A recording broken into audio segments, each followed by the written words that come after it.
Hey everybody, welcome back. Man, we are so excited about this episode. So we've got a lot of work to do, but hopefully today is the day where we get to take our 1966 Thunderbird for the first drive in 32 years. If you remember in the first episode, we brought this thing home and it had been stored since about 1988. We got it running, but on the second episode you saw that there were some big issues. We bent some push rods, and today we're going to go through all of the brakes, replace the master cylinder, the wheel cylinders, the pads, shoes, get it all bled, and hopefully take it for that first test drive. Let's get started.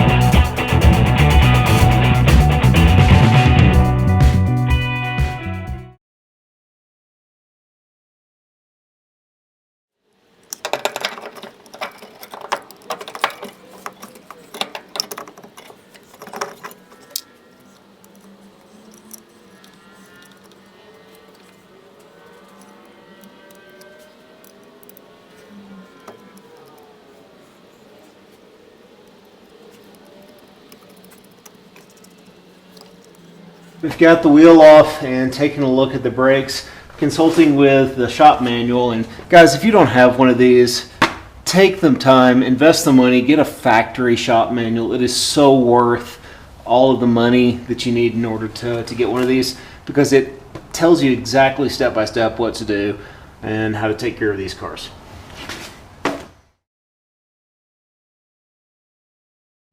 So according to the manual, the first step in taking the caliper off is actually to take the rubber hose off, which works out well because we're going to replace the rubber hose anyway. So let's get that off.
So just like with the fronts, there's a brand new set of 40-year-old, probably Ray Besto shoes in the back.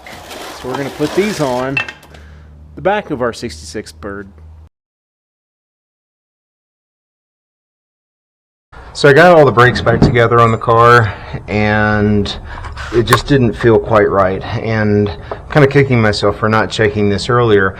But when I compressed the pistons in, they moved in pretty easy, so I assumed that they would move out, and got everything back together, got the brakes bled, and it was just mushy. It just didn't feel like things were working. So I suspect what has happened is that the pistons are stuck in the bore, like they'll only come out so far. Just because they've been sitting and seized where they're at. So let's take it apart, clean out all the pistons, clean them up, polish the bores, and put it back together.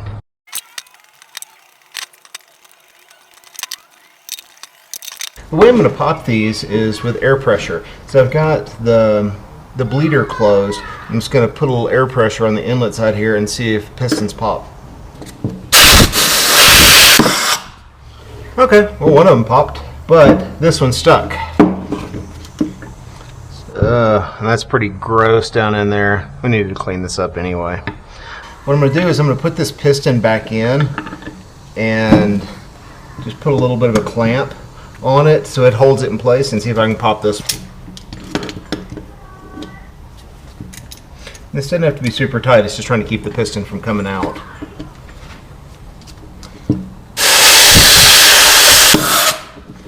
There it goes.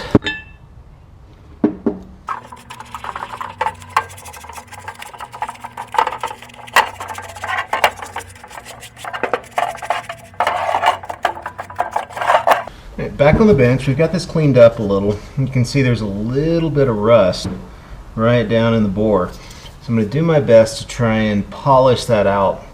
I've got a little hone that I use for like wheel cylinders that I think will get to this size where we can just polish this out and smooth it up. And we'll clean up these pistons, put the seals back in, and go on to the next side.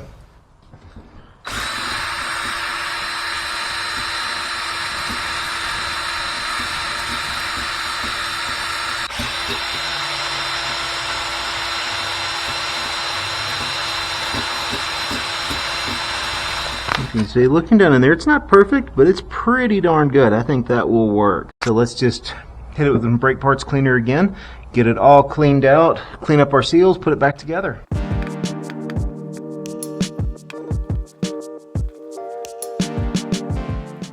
Believe it or not, these seals are really good shape. They're nice and pliable. They're not torn anywhere. I think we lucked out.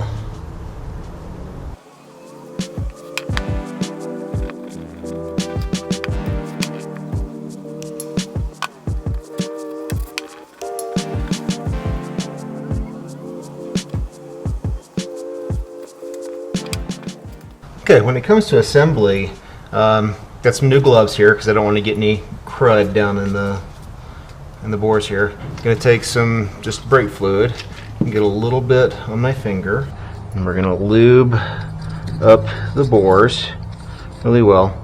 And we're going to take our seals, and these should just drop right down into the bores, into that little groove, just like that.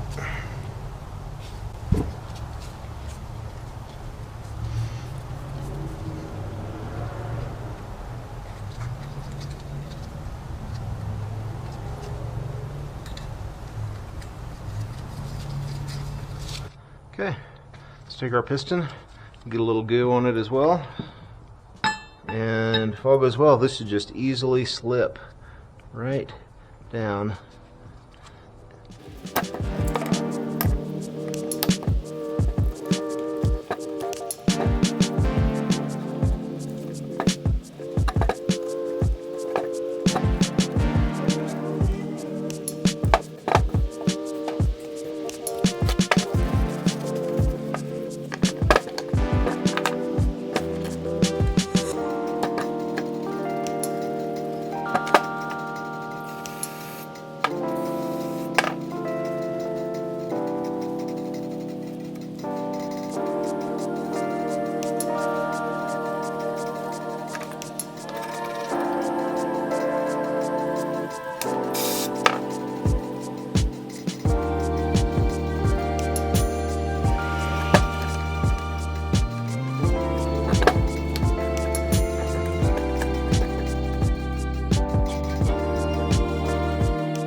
I got the brakes all back together and everything seems to work perfect, but guys, I have a confession to make.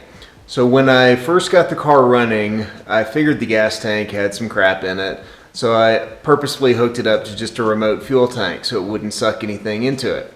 And it was running really well, so I drained the gas tank, just pulled out the drain plug, and nothing much came out. Put a few gallons of fresh gas in, and it initially came back with a little sediment, but then it cleared up really good.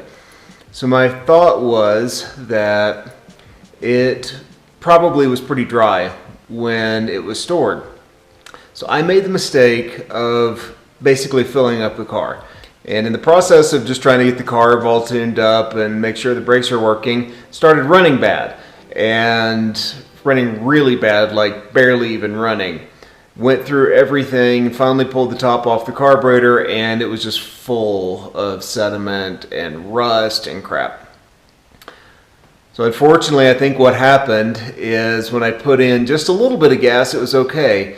But I got to a point where with the new gas, more new gas in it, it finally just stirred up all of that crap that had been sitting in the tank for 30 years. And now I'm afraid I'm going to have to pull the tank and drain it. So that may put a little bit of a hold on the test drive.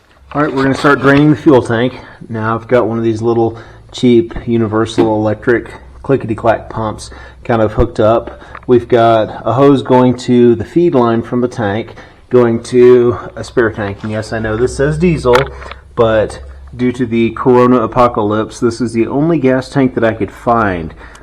They have no more of the red ones. Alright, this is what's coming out of the gas tank. Ugh. That's why we have to drain it. So guys, I really wanted to be able to take the Thunderbird out for a test drive on this episode, but since we're having to drain the gas tank, I think that's just going to set us back just a little bit. But I promise you, next episode, we're going to go on a first test drive. So we've gone through the brakes, we've got the car running right, and once we go through the gas tank and get it all flushed out, we're going to go for the first test drive that the 66 Thunderbird has had in probably 32 years. If you like what you see, don't forget to hit on that subscribe button and click the bell to be notified when any new videos come out. Thanks again for watching. We'll see you next time.